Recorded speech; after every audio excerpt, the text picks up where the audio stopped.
박근혜 전 대통령 그리고 이재용 삼성 부회장 재판의 선고 장면이 생중계가 가능해졌습니다. 어제 대법원이 이렇게 결정했죠. 먼저 어제 정치권에서 이 문제에 대해서 나온 발언부터 들어보겠습니다. 인민재판을 한번 받은 분인데 또 자기들이 규칙 개정해서 인민재판을 또 하겠다는데 그건 뭐 도리 없는 거 아이가? 여당은 지켜볼 것. 이제 또 시체에 칼질하겠다.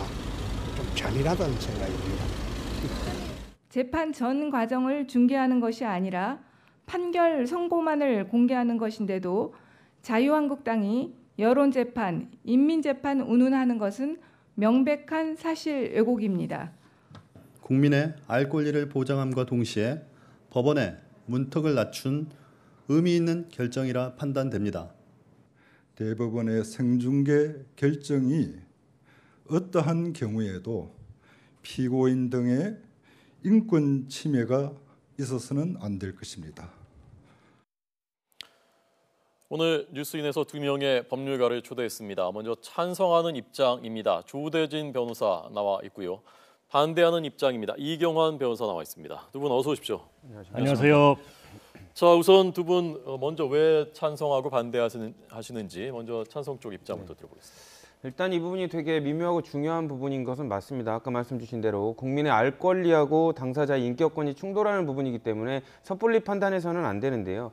일단 그 일반 개인이 아니라 공인에 있어서의 경우에 있어서는 이런 알 권리, 국민의 알 권리에 의해서 공인의 사생활이라든지 인격권의 보호 범주가 조금 좁혀진다는 판례의 입장들이 있거든요. 그렇기 때문에 더더군다나 이런 공인의 사생활에 관련된 공개 부분이 국민들의 일반적인 그 영향을 더 미치는 부분이라면 더욱더 공개돼야 될 부분이라고 생각을 하고요. 더더군다나 이번 같은 경우는 박근혜 전 대통령에 관련된 국정농단 사건이 국민들로 하여금 여러 가지 자괴감을 느끼게 하지 않았습니까? 그래서 법과 절차에 따른 부분을 통해서 이런 재판이 생중계되는 것이 국민의 알 권리에 관련된 또 강렬한 욕구에 부합된다고 보여집니다. 네, 변호사님.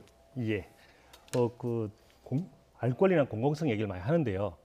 그 알 권리나 공적 인물의 경우에도 내재적 관계가 있습니다. 즉 공적 인물의 경우에는 좀 확대되는 면이 있지만 그렇다 하더라도 모든 공적 인물에 대해서 다 공개돼야 되는 것이 아니라 알 권리가 보장이 돼야 되는 것이 아니라 최소한 그 개인의 본질적 가치, 인간 존엄의 본질적 가치, 즉 사생활 보호에서는 사생활 보호의 핵심적 가치에 대해서는 비록 알 권리라도 들어갈 수가 없는 부분이 됩니다. 그런데 형사재판의 경우는 그 개인에 있어서는 아주 인간이 인간이기를 존재하게 만드는 핵심적 요소입니다. 어느 누가 자신의 형사 재판에 대해서 온 국민이 비록 무죄든 유죄든 알게 되기를 바라는 국민이 누가 있겠습니까? 예컨대 비록 뭐 박근혜 대통령 내지는 이재용 회장 이야기를 하지만 비록 어느 누구에게나 그 개인들에게 다 물어본다 하더라도 어느 누구도 자신의 핵심적인 가치에 대해서는 국민들에게 알려주고 싶지 않은 것이 본질적 생각인데 그런 부분들에 대해서까지 공공성을 이야기해서 들어가는 것은 문제가 있다고 생각됩니다. 그리고 또 중요한 것은 실제로 그 여론재판의 문제입니다. 실제로 카메라를 상정을 하게 되면 판사가 과연 원래 법과 양심에 따라서 판단하게 되어 있는 부분들이 과연 흔들리지 않을 수 있을까?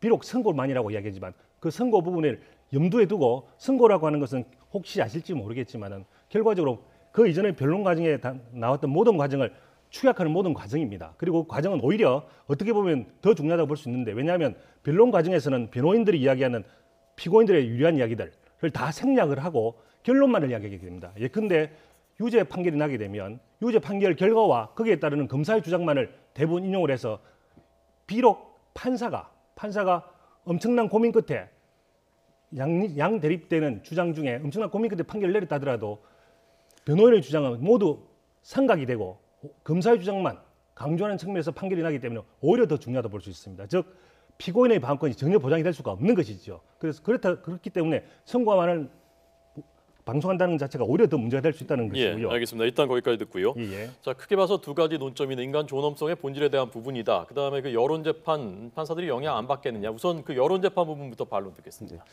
일단 여론 재판이라고 얘기를 하는데 지금 이루어지는 것이 무슨 어디 뭐 공원에다 모아놓고 사람들의 의견을 들어서 재판하는 게 아니거든요. 이제 법정에서 정식적인 절차에 따라서 이루어지고 있는 것이기 때문에 단순히 중계한다는 이유만으로 이거를 여론 재판으로 평가하기는 조금 무리일 것 같고요. 오히려 이제 국민들 같은 경우는 이번 국정농단 사태로 통해서 이제 느끼는 아까 말씀드렸던 자괴감이 과연 내가 있는 나라가 그 법에 의한 시스템에 의해서 돌아가고 있느냐 이 부분을 직접 확인하고 싶은 부분들이 많거든요. 그렇기 때문에 만약에 이 부분을 공개하지 않는다면 나는 모르지만 또 우리가 국민의 이상과 이런 믿는 신뢰에 어긋나는 그 또 진행이 있을 것이라는 또 이런 또 오해를 할 수가 있습니다. 그렇기 때문에 관련된 부분을 명명백백하게 선고하는 부분을 이렇게 보여준다면 국민이 이런 법과 제도에 대한 신뢰를 회복할 수 있는 좋은 기회가 되지 않을까 싶습니다. 네, 선고 장면만 공개하는데 그것이 무슨 영향을 미치겠느냐 어떻게 생각하십니까? 예, 조금 전에 얼핏 말씀을 드렸는데요. 오히려 선고가 더 중요합니다. 오히려 선고 판결문을 읽어보시면 그 이전에 변호인의 주장에 대해서는 전혀 언급이 없고 판사가 유죄를 심정을 확신을 해서 판결을 내리게 되면 유죄의 심정에 이르게 된 그 구체적인 사실만 적시하기 때문에 비록 무죄 변호인의 주장이 이런 타당한 부분이 있다 하더라도 그 부분은 전혀 적시가 되지 않죠. 따라서 오히려 더 결론적인 부분을 정확하게 이야기를 하기 때문에 그런 부분들이 국민에게 그대로 다가가게 되면 그 피고인 입장에서는 본인이 변론 과정에 있었던 자신의 주장들은 전혀 없어진 채 결론 예컨대 51대 뭐 퍼센테이지로 이야기가 곤란하지만 판사가 51대 49의 심정으로 51%의 심정으로 유죄를 내렸는데 그 결론은 100%가 돼버리는 거죠. 일도 양단이기 때문에. 그렇게 되면 국민 입장에서는 당연히 이 모든 것이 다 잘못된 것 같다라고 판단할 수밖에 없기 때문에 오히려 더 큰 문제라고 볼 수 있습니다. 네, 자, 그 변호사님은 판사 입장이라면은 어떻습니까? 그게 국민들한테 생중계되고 있다라고 하면 그 선고를 내리는데 결정을 하는 데 있어서 어떤 그 영향을 전혀 받지 않는다고 보십니까? 일단 아까 말씀드린 대로 이게 뭐 변론 과정을 전체로 중계하는 것이 아니라요. 이미 결정된 그 판결문을 뭐 생중계하는 거. 물론 그 부분에 있어서도 부담을 느낄 수는 있습니다. 하지만 관련돼서 뭐 저희들이 우리나라가 관련된 법 체계에 관련된 신뢰를 뭐 믿고 있기 때문에 이 부분은 재판관이 기관으로서 충분히 현명한 판단을 할 것으로 보이고요.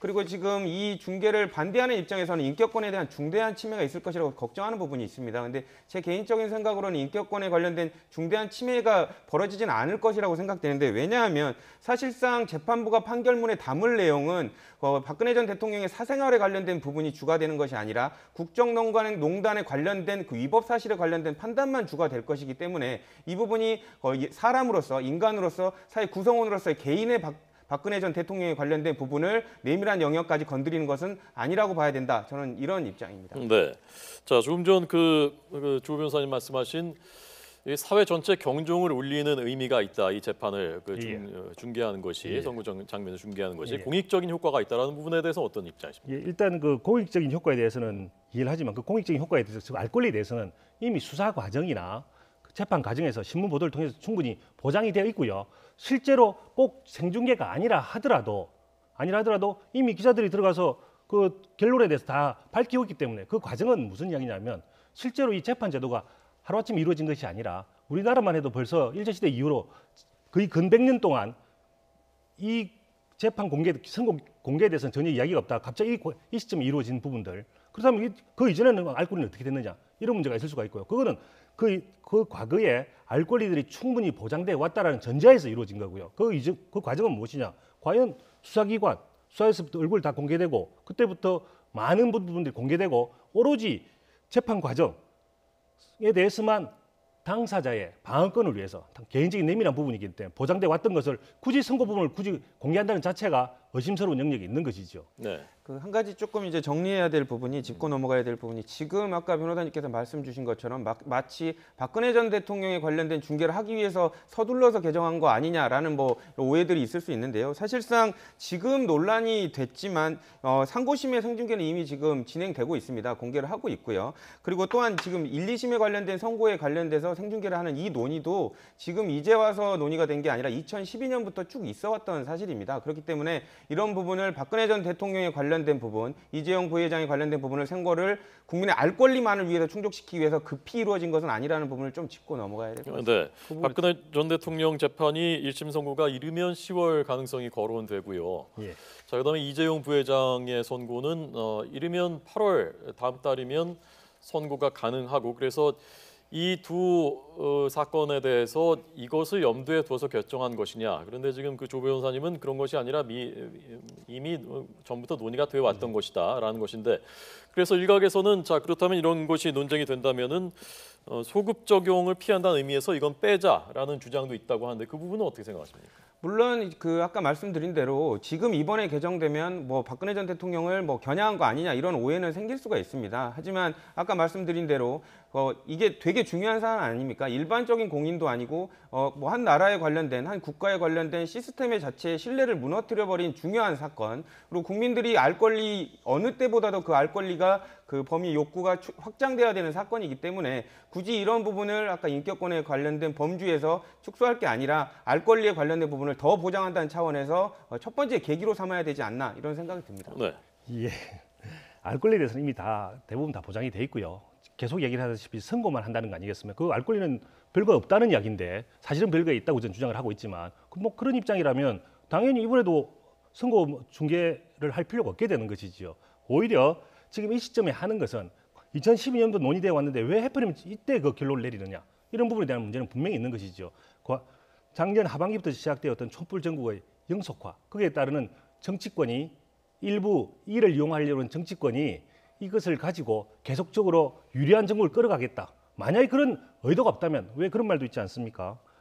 선비는 오얏나무에서 각근도 바꾸어 매지 않는다. 만약에 그렇다면 1분 1심은 넘어가고 다른 많은 사건들에 대해서 예컨대 자기들의 불리한 국회의원의 선거 사건이라든지 그런 것도 먼저 공개를 하고 자연스럽게 같이 공개를 하면 아무런 문제가 없겠죠. 근데 이때까지 2012년도부터 논의되어 왔던 것이 갑자기 시점에 갑자기 바뀌었단 말이죠. 그 부분은 분명히 이것을 이용하려고 하는 정치권이 반드시 그 내면적인 이유가 있는 겁니다. 네, 반론하실 거 있으면 말씀하세요. 근데 이제 저는 이렇게 생각하고 싶습니다. 지금 굳이 이 부분을 개정해서 이 부분은 빼도 될 것인데 이 부분부터 꼭 공개를 해야 되느냐 이 부분에 대해서는 앞으로 어떤 뭐 헌정사상 뭐 이런 일이 또 반복될지 안 돼야 되겠지만 이만큼 더 국민의 알 권리에 관련된 욕구가 높은 상황이 또 반복이 될까요? 그렇기 때문에 지금 이 대통령에 관련된 사건 판결만큼 또 국민의 알 권리가 또 이만큼 욕구가 생길 일은 거의 없지 않을까. 그렇게 된다면 뒤집어 생각해 본다면 이 가장 높았던 이 욕구를 채워주기 위해서는 이번에 개정은 되지만 당연히 공개되는 범위에 포함되어야 된다는 생각입니다. 네,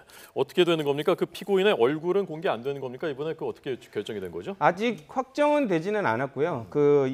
아직도 좀 세부적으로 이제 논의를 하고 있는 것으로 알려지고 있습니다. 지금 하지만 이제 외국에서도 그 공개를 하는 입장에 있어서도 재판부 모습만 보여주고 이 선고를 듣는 피고인의 얼굴은 그 공개를 하지 않는 게 조금 일반적인 경향들도 있거든요. 그렇기 때문에 이 부분에 있어서 선고물을 읽는 재판부의 모습만 조금 촬영을 하고 피고인의 모습은 담지 않는 쪽으로도 의견이 모아지고 있는 것으로 지금 알려지고 있습니다. 네, 저희가 해외 사례를 보여드리고 있습니다. 미국의 경우는 워싱턴 DC를 제외한 나머지 50개 주에서는 원칙적으로 허용을 하고 그러나 연방 대법원에서는 허용하지 않고 있습니다. 일본은 첫 재판 시작 전에 법정 촬영만 허용되고요. 피고인은 촬영할 수 없게 되어 있습니다. 호주는 또 전면 허용이고요. 이탈리아는 재판 당사자가 동의하면 허용되게 되어 있습니다. 자, 해외 사례들도 좀 보셨습니까, 변호사님? 예, 뭐 자세히는 보지 못했지만 대략은 얘기 들었습니다. 네, 예. 예. 일단은 아까 말씀 주신 대로 일본 같은 경우는 지금 변론 시작 전에 뭐 우리처럼 이렇게 관련된 선고도 변론 시작 전에만 촬영을 하도록 되어 있고요. 그 서구하고 이제 뭐 이렇게 동아시아 쪽하고는 입장이 좀 많이 바뀌는데요. 우리나라 같은 경우에는 뭐 대륙법계의 입장을 취하고는 있지만 점차 이제 알 권리에 관련된 부분, 알 권리는 사실상 헌법에 명문으로 규정되어 있고 그리고 알 권리가 개별 법률로 인정되지 않아도 헌법에 의해서 보장되어야 된다는 게 헌법재판소의 입장이거든요. 이런 헌법재판소 판례의 취지를 봤을 때는 관련돼서 이런 부분을 확장시켜 나가는 것이 추이에 맞다고 보여집니다. 네. 처음에 계속 말씀드리지만 이 형사재판만큼은 인간의 사생활 보장의 핵심적인 요소입니다. 무조건 공공성의 이론, 공적인물의 이론이 투영되는 것이 아니라 이런 부분은 오히려 더 자제되어야 되는 것이죠. 오히려 사법부 입장에서도 다른 독립성을 위해서라도 사법부의 독립성을 위해서 판사가 법과 양심에 의해서 판결하는데 예컨대 카메라가 나와 있다. 과연 100% 안 흔들린다고 볼 수가 있겠습니까? 뭐 일반적인 이야기지만 카메라 마사지 이런 이야기도 많이 있는데 심지어 카메라가 나오게 되면 하던 말도 바꿔서 이야기하는 게 일반적인 관행인데 과연 앞으로 이런 제도가 고정화되었을 때 판사가 앞으로 자기가 이거는 보도가 되겠구나라는 생각을 하게 됐을 때 과연 어떻게 그 이전에 보도되지 않을 때와 과연 동일하다고 볼 수 있을지 그 부분에 대한 문제가 반드시 있는 것이죠. 네. 그리고 피고인의 얼굴이 안 나오는 부분도 실제로는 수사할 때 이미 얼굴이 다 나왔기 때문에 그건 아무 의미가 없을 뿐입니다. 오히려 계속적으로 카메라가 갈 부분은 판사의 얼굴을 계속적으로 비춰주게 될 텐데 판사가 자기 얼굴이 전국에 보도된다고 보게 되면 아무래도 보다 더 영향을 받게 될 가능성이 높아지겠죠. 자, 이 부분만 혹시 반론하실 게 있으면 지금 이 영향받는 부분이요. 물론 일단 이제 재판부가 영향을 받을 수 있는 가능성이 있다. 물론 심리적으로 뭐 그래도 사람인 그 기관이기 때문에 뭐 영향을 전혀 없다고는 할 수는 없겠죠. 근데 하지만 오히려 반대 입장에서 본다면 국민들이 다 보고 있기 때문에 오히려 조금이라도 감정에 치우친 판결하기가 더 어려울 것으로 보이고요. 그렇게 된다면 오히려 법문에 충실한 반대편이 보더라도 한쪽에 치우치지 않는 판결을 하는 데 있어서는 오히려 생중계에 관련된 부담이 긍정적으로 작용되지 않을까라는 기대를 또 할 수도 있을 것 같습니다. 네. 자, 두 분 토론하시는 와중에 지금 그 국민의당 이용주 의원이 아마 잠시 뒤면은 검찰로 출석을 하는 것 같습니다. 저희가 검찰로 나갈 때 생중계로 전해드릴 계획입니다. 두 분 다 법률가시니까 이용주 의원 그 잠시 뒤에 소환되면은 그 어떤 조사를 받게 되는지 사법 처리 전망에 대해서 짧게 두 분의 코멘트를 듣도록 하겠습니다. 자, 지금 주요 재판에 대한 1심, 2심 얘기입니다. 선고 장면을 생중계하도록 어제 대법원이 결정한 것에 대한 찬반 토론을 하고 있습니다. 자, 이 끝부분인데요. 이 저작권 문제도 떠오르는 이슈 중에 하나라고 하는데 어떤 부분이 좀 설명을 먼저 좀 해주십시오. 일단은 이 부분이 영상을 찍게 되면 그 찍는 순간에 국민들이 인지하는 것 말고도 제작된 영상물이 남아서 또 계속 활용되는 부분이 있지 않습니까? 그렇게 될 경우에는 그 방송이 되는 순간 말고도 추가적으로도 이게 다른 목적으로 또 활용돼서 그 추가적인 인격권에 관련된 침해가 될 수가 있거든요. 그렇기 때문에 이 순간 생중계되는 순간 말고도 영상물 자체가 별도로 활용될 수 있는 이런 부분에 관련돼서 지금 법원 자체는 언론사에게 그런 저작권을 주겠다라는 입장입니다. 근데 이런 부분은 약간 뭐 생중계를 허용한다고 하더라도 조심스러워야 할 것이 관련된 부분이 언론사가 갖고 있다고 하더라도 방송사의 입장이나 또 이런 부분이 정치적으로 활용되거나 또 조롱 섞인 표현으로 또 변질될 가능성도 있기 때문에 이런 부분은 생중계를 허용하는 입장에서도 법원이 좀 가이드라인을 명확하게 해줄 필요는 있다고 보여집니다. 네, 이 변호사님 어떻게 보십니까? 예. 그 1, 2심에 대해서 가장 큰 문제는 이 부분이 최종심이 아니라는 것입니다.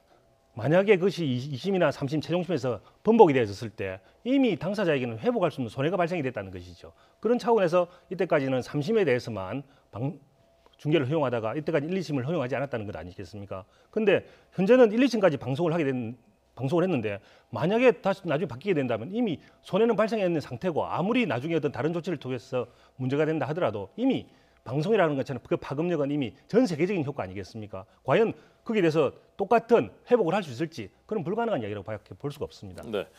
자, 두 분의 찬반 토론 잘 들었습니다.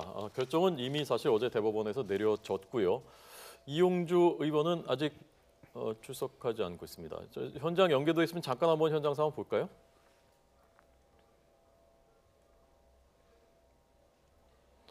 네, 현장 취재 기자들이 아마 곧 올 것 같다는 전언이 있었는데 아직은 징후는 취재진들은 다 기다리고 있고요. 검찰이 부른 시간이 3시입니다. 그러나 이용주 의원 측은 그건 검찰의 입장이고 우리가 그대로 따를 수는 없다라는 입장이었다고 합니다. 그래서 4시 얘기도 있었고요. 아직 정확히 모르겠다라는 얘기도 있었는데 아마 취재진들은 지금 촉각을 곤두세우고 기다리고 있는 것 같습니다. 아마 곧 지금 바로 1, 2분 안에 들어오진 않은 것 같습니다. 저희가 이제 포토라인을 만들어 놨습니다. 저기에 서서 취재진들과 일문일답을 하고 들어가서 조사를 받게 됩니다. 아마도 조사할 내용이 꽤 많기 때문에 지금 벌써 3시, 4시 됐으니까 오늘 자정은 넘겨서 조사를 받게 될 것으로 전망됩니다. 이후에 윗선까지 수사가 확대되는 계기가 되는 것인지 아니면 수사 마무리의 수순으로 가는 것인지 중요한 분기점에 서 있습니다. 취재진들 촉각을 곤두세우면서 지금 기다리고 있습니다. 자, 잠시 뒤에 혹시 들어오면 다시 전해드리도록 하겠습니다. 자, 우선 두 분 토론 잘 들었습니다. 고맙습니다. 네, 감사합니다. 감사합니다.